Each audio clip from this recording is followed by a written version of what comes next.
Bapak, Ibu, Saudara, Saudari, adik-adik yang terkasih. Shalom. Kita bersyukur kepada Tuhan yang masih memberikan kesempatan bagi kita di malam hari ini melalui ibadah keluarga. Walaupun kita beribadah di tengah keluarga kita masing-masing, namun biarlah kerinduan kita senantiasa ada untuk membangun persekutuan dengan Tuhan dan seluruh anggota keluarga. Bapak, Ibu, Saudara, saya berharap kita semua ada di dalam keadaan yang sehat, baik-baik, dan penuh dengan sukacita untuk terus melaksanakan setiap tugas dan tanggung jawab kehidupan yang Tuhan anugerahkan. Bacaan kita yang telah kita bacakan dari 1 Petrus pasal 4 ayat 1 hingga 6 dengan tema di malam hari ini adalah siap menderita. Pertanyaannya bagi kita, siapakah di antara kita yang sudah siap menderita? Ataukah yang sedang mengalami penderitaan? Semua kita pasti mengalami penderitaan. Semua kita juga sedang menjalani berbagai-bagai bentuk penderitaan di dalam kehidupan beriman. Oleh karena itu, melalui bacaan firman Tuhan di malam hari ini, mau mengajak kita untuk memahami bahwa penderitaan menjadi bagian dari kehidupan manusia. Meneladani penderitaan Kristus yang juga menguatkan kita sebagai orang percaya untuk tetap teguh beriman kepadanya dan senantiasa selalu bersandar di dalam kekuatan kuasa-Nya. Dan penderitaan, Bapak, Ibu, Saudara, merupakan cara Tuhan untuk mendewasakan kita, untuk membuat kita semakin mengasihinya. Tetapi bukan saja penderitaan yang menjadi bagian dari kehidupan kita sebagai manusia, namun kebahagiaan di dalam Kristus juga menjadi penyemangat bagi kita untuk selalu hidup mengandalkan Kristus.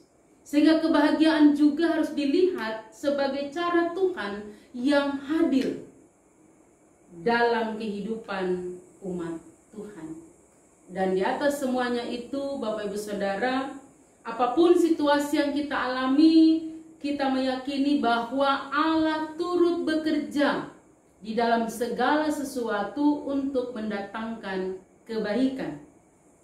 Dalam Roma 8 ayat 28. Perenungan kita di dalam ayat 1 hingga 6 mau mengatakan bahwa, saya bacakan, jadi karena Kristus telah menderita penderitaan badani, kamu pun harus juga mempersenjatai dirimu dengan pikiran yang demikian. Karena barang siapa telah menderita penderitaan badani, ia telah berhenti berbuat dosa.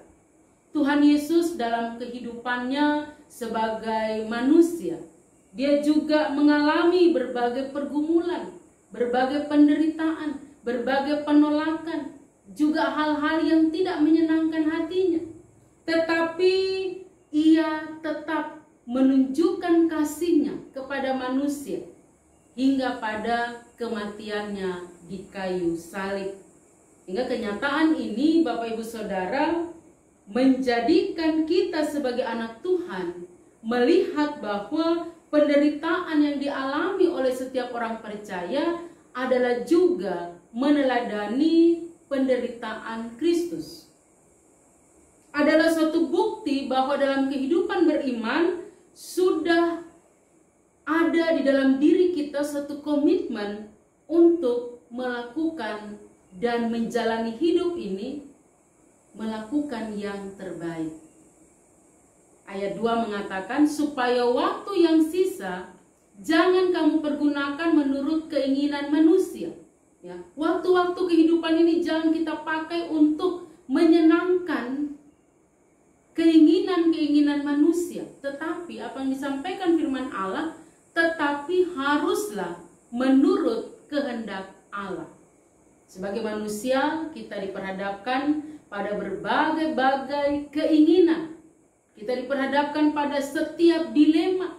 Apakah mengikuti keinginan diri kita sendiri ataukah mengikuti kehendak Tuhan. Tetapi sebagai orang-orang percaya, kita harus berusaha semaksimal mungkin untuk melakukan apa yang menjadi kehendaknya Tuhan. Siapa yang memampukan?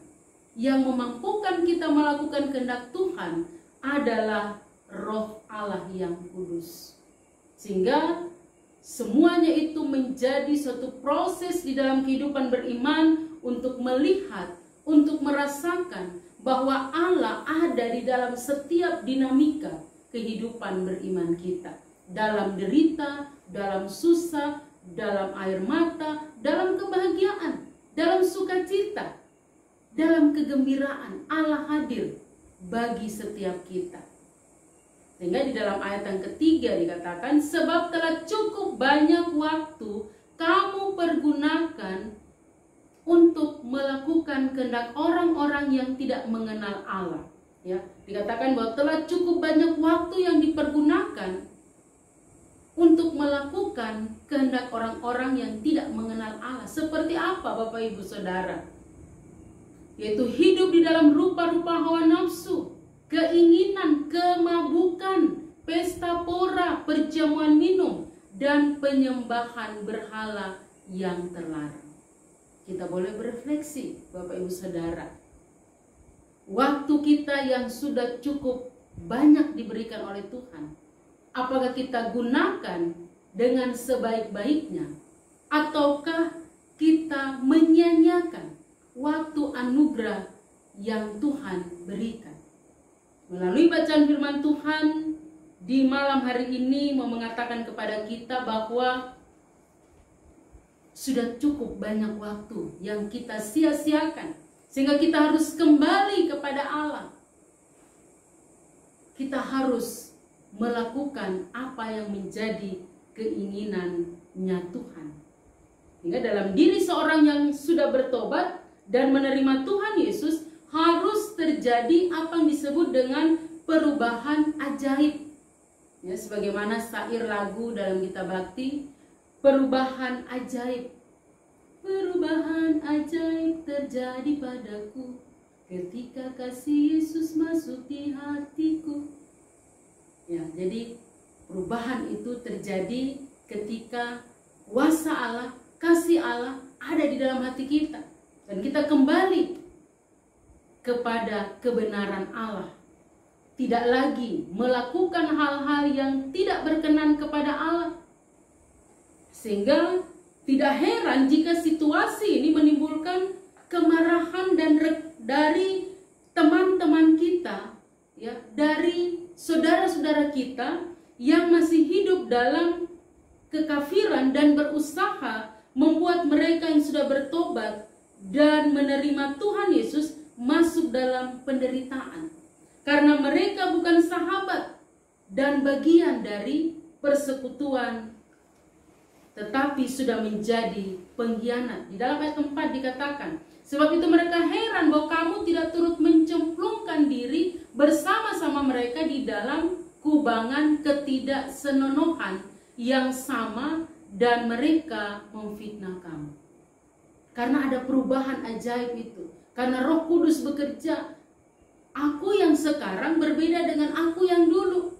Ya, lain dulu, lain sekarang. Jangan aku masih seperti yang dulu. Tetapi harus ada perubahan. Lain dulu, lain sekarang. Kini ku hidup di dalam Tuhan.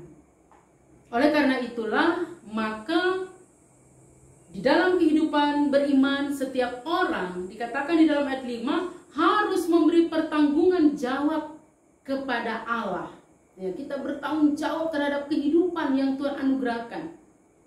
Juga di dalam menghadapi berbagai-bagai penderitaan hidup. Orang Kristen hanya penuh dengan penderitaan, tidak.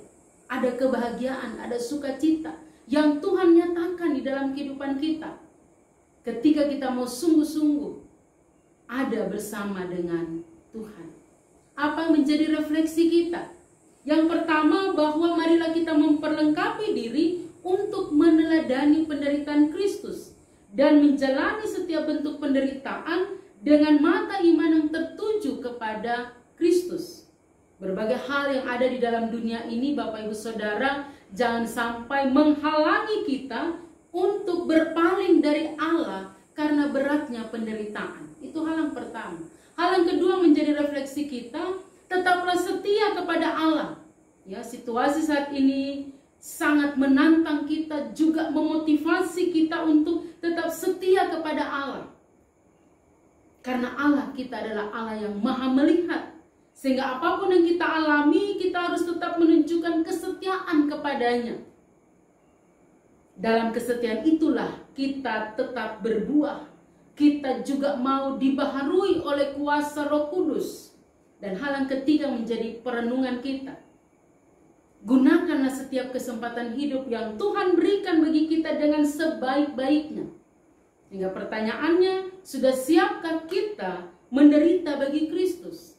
Atau kita lebih senang berada di zona nyaman, tetapi hidup membelakangi Allah? Biarlah hati dan hidup kita terus dibaharui oleh kuasa Roh Kudus untuk melihat dan menyadari bahwa di balik setiap penderitaan yang kita alami, ada hal-hal positif yang Tuhan kerjakan. Mari kita lanjutkan kehidupan ini dengan kesediaan untuk memberi diri bagi kemuliaan Allah, untuk dibentuk oleh Allah, agar menjadi alatnya yang hidup.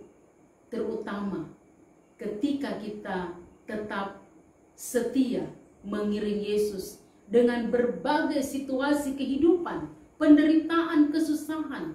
Namun di tengah-tengah situasi demikian, ingatlah dan yakinilah bahwa Allah tetap setia menopang dan menolong kita. Terpujilah Kristus. Amin.